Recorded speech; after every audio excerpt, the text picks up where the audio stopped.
Secara medis, usus buntu, peradangan pada usus buntu itu sangat berbahaya. Ada nanah di usus buntu dan pecah. Itu bisa menyebabkan sepsis atau infeksi seluruh tubuh yang bisa menyebabkan sampai kematian seperti itu.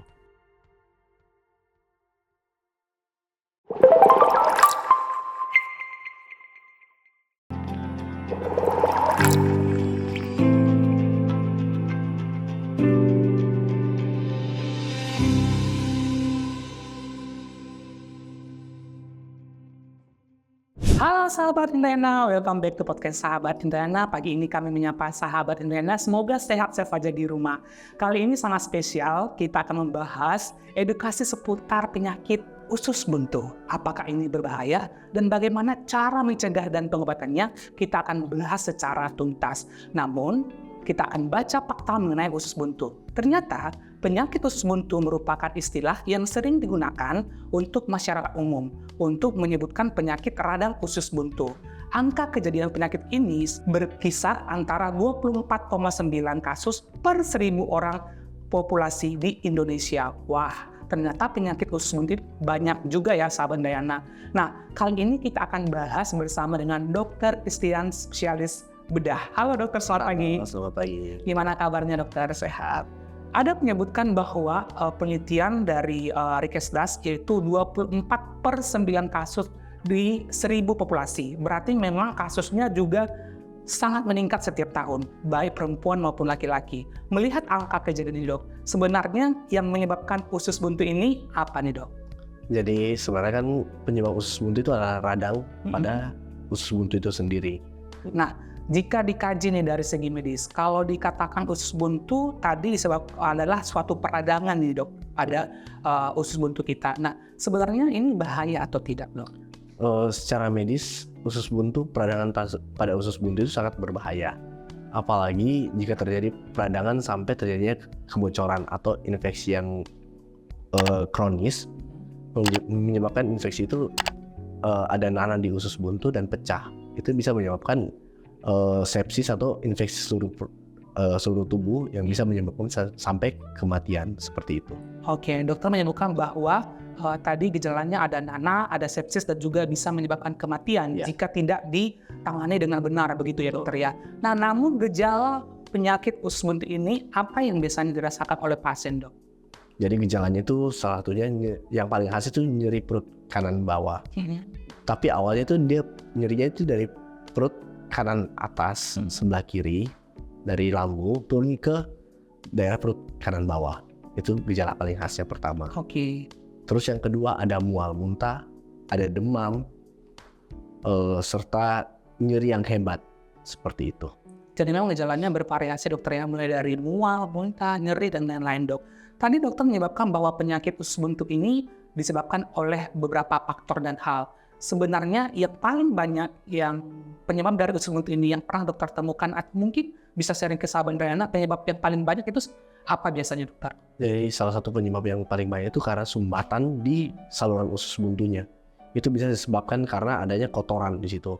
Kotoran yang padat yang menyebabkan sumbatan di usus buntu sehingga terjadi radang di situ seperti itu. Berarti memang penyakit usus buntu ini sahabat Dayana disebabkan oleh sumbatannya dokter ya. Baik karena mungkin dari pola makanan dan lain-lain begitu ya dokter. Yang sering ditanya adalah faktor resiko tinggi nih orang yang terkena usus buntu siapa nih dok? Jadi kalau faktornya itu nggak menutup kemungkinan pada siapa aja. Mau anak-anak, orang dewasa, tetap semua mempunyai faktor resiko yang sama tergantung dari pola makan dan gaya hidupnya. Serta pola buang air besarnya seperti itu. Itu yang berpengaruh sih sebenarnya. Oke. Berarti memang usia nggak menutup kemungkinan bisa dewasa maupun anak-anak dokter ya. Ada tadi menyatakan bahwa populasinya bisa perempuan, bisa laki-laki, dan riwayat keluarga juga mempengaruhi. Nah berarti memang untuk sahabat Indriana perlu sekali menjaga pola makan begitu ya dokter ya.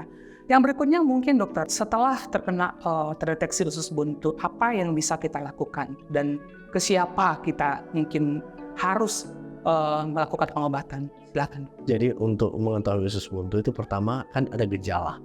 Gejalanya tadi yang seperti saya katakan, nyeri perut, mual muntah, demam. Tapi untuk memastikan itu biasanya kita kombinasi dengan pemeriksaan laboratorium dan pemeriksaan USG. Oke. atau CT scan seperti itu. Berarti memang harus penting nih sahabat Narayana ada melakukan pemeriksaan seperti yang dokter sebutkan tadi, ada USG dan lain-lain. Nah dok, ada pertanyaan dari sahabat Narayana, apakah usus buntu ini bisa disembuhkan? Kalau dibilang untuk sembuh secara langsung sebenarnya bisa dengan pemberian antibiotik. Tapi tidak disarankan. Yang disarankan itu sebaiknya jika ada terjadi peradangan pada usus buntu, sebaiknya dilakukan tindakan operasi. Begitu ya dokter. Seperti itu. Jadi memang kalau memang pengguna obat-obatan tidak berfungsi, disarankan untuk melakukan tadi dok, operasi dokter. Nah sebelum kita bahas nih lanjut dok mengenai operasi usus buntu ini serem atau bagaimana proses pengobatan yang benar, kita akan baca dulu nih dok. Dokter harus jawab nih mitos atau fakta terkait usus buntu ini.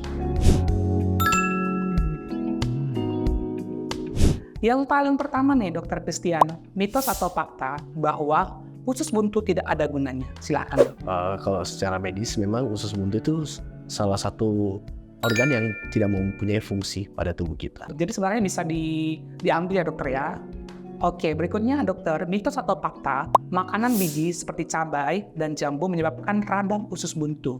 Silakan dok. Jadi kalau untuk secara langsung penyebabnya karena biji-bijian itu enggak, tapi tergantung dari penyumbatannya. Karena pada saat makan biji-biji cabai atau jambu biji seperti itu, bijinya itu nggak bisa diserap oleh usus, sehingga kadang terjadi penyumbatan oleh biji cabai atau biji jambu tersebut.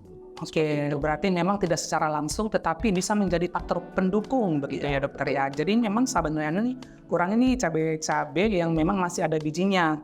Setelah kita baca ternyata lebih bagus yang cabai yang dia haus begitu dokter ya. Berikutnya adalah dokter, mitos atau fakta, setiap nyeri perut pasti disebabkan oleh usus buntu. Silakan. Kalau untuk nyeri perut tergantung dari posisinya.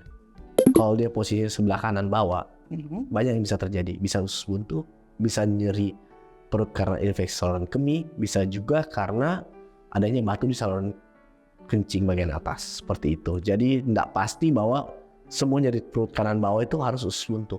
Oke, berarti memang harus ada pemeriksaan lanjut ya dokter ya, untuk menentukan apakah itu usus buntu atau penyakit yang lain begitu ya dokter ya. Yang berikutnya adalah penyakit usus buntu tidak dapat dicegah. Ini bagaimana nih dok? Kalau dibilang untuk pencegahan sebenarnya kembali lagi pada gaya hidup dan pola makannya kita.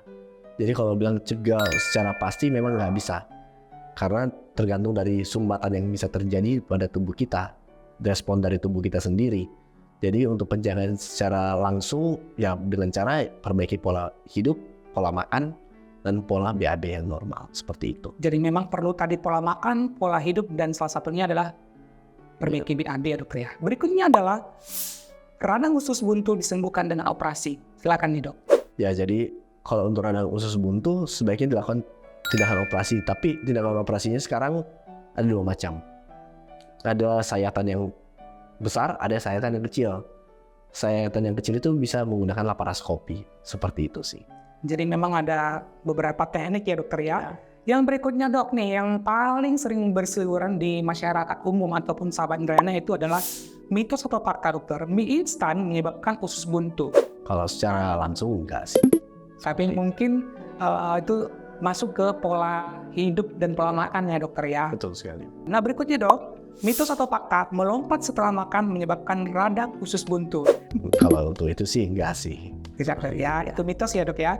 Mungkin yang terakhir yang selalu ditanyakan dok, tips mencegah usus buntu. Silahkan dok. Ya, kalau kembali ke tips ya ada 3. Pertama pola hidup yang diperbaiki, terus pola makan sama olahraga yang cukup. Seperti itu. Yang ketiga tersebut dokter ya. Nah kesimpulan dok mengenai usus buntu. Ya yang paling penting itu pertama ketika ada nyeri perut kanan bawah, mual, muntah, demam, segera lakukan pemeriksaan ke dokter spesialis yang ada di sekitar. Terus kemudian perbaiki pola makan dan pola hidup sehingga semakin cepat mencegah usus buntu ini dengan penanganan yang tepat, maka akan memberikan hasil yang lebih baik. Jadi memang deteksi dini membantu juga penanganan lebih bagus dan lebih cepat begitu ya dokter ya. Terima kasih dokter, pertemuan hari ini kita bahas tuntas sudah yaitu mengenai penyakit usus buntu mulai dari pengertiannya, gejalanya, bahkan faktor risiko dan pengobatan dan cara mencegahnya.